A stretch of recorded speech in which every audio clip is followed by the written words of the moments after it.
ministry that will stand in the pulpit with boldness and strength. Take them in prayer.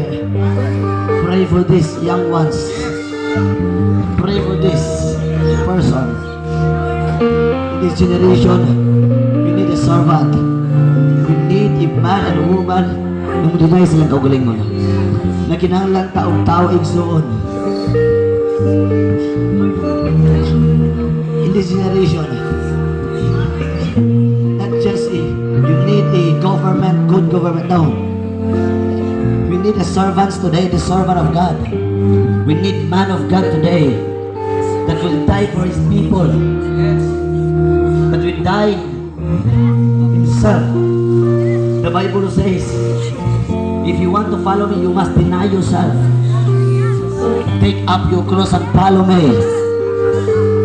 We need a servant today na magpagamit sa Ginoo. Nagkinalat ang mga pastors. Nagkinalat ang mga leaders. Our church today is talabangon. Church being traditions. Church being stagnant. Church, there's many limitations. Church magkunayay lang. Religious. Pride.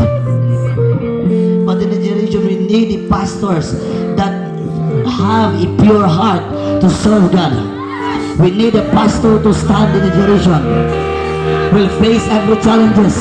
We'll face every circumstances. We need a pastors to stand in the generation. A pastors will glorify Jesus. A pastors that will make Jesus win. A pastors that will make. A pastors that will stand in the generation. Na di mo sugot maulawan ang ngalan ni Jesus. Di mo sugot maulawan ang Ginoo. A pastors will stand taliwala sa pagsulay, taliwala sa problema, taliwala sa sakit, taliwala sa pagsulay sa church. A pastors will stand not dili mo atras,